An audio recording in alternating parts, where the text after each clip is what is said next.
Comme vous savez, les actionnaires ont décidé de changer la gouvernance, de passer d'un système conseil de surveillance directoire à un système conseil d'administration direction générale. C'est quelque chose qui en fait était demandé depuis longtemps, à la fois par l'actionnaire, par la Cour des comptes tout récemment encore. Il se trouve que ça intervient maintenant. Ce n'est pas du tout par rapport au directeur actuel une sanction, puisque le directoire a bien travaillé depuis 3 ans et sous un contrôle étroit du conseil de surveillance qui a joué son rôle. Mais au fond, comme il fallait franchir une nouvelle étape dans la gouvernance d'Areva, qu'il faut aujourd'hui peut-être développer une vision à une dizaine d'années, une quinzaine d'années, que beaucoup de questions sont posées à l'entreprise du point de vue de l'évolution de ses marchés, du point de vue des enjeux politiques de la transition énergétique.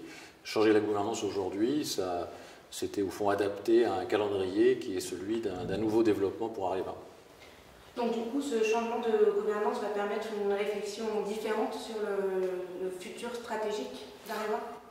Oui, ce n'est pas le changement de gouvernance qui va le permettre. Disons que ça va coïncider avec un nouveau conseil d'administration qui pourra, comme ça, approuver à la fin de l'année, quand il sera en place, un plan stratégique de l'entreprise qui tiendra compte, encore une fois, de la loi de transition énergétique, de l'évolution des marchés, de l'évolution du nucléaire. Ça ira dans le sens de l'histoire et de la volonté gouvernementale.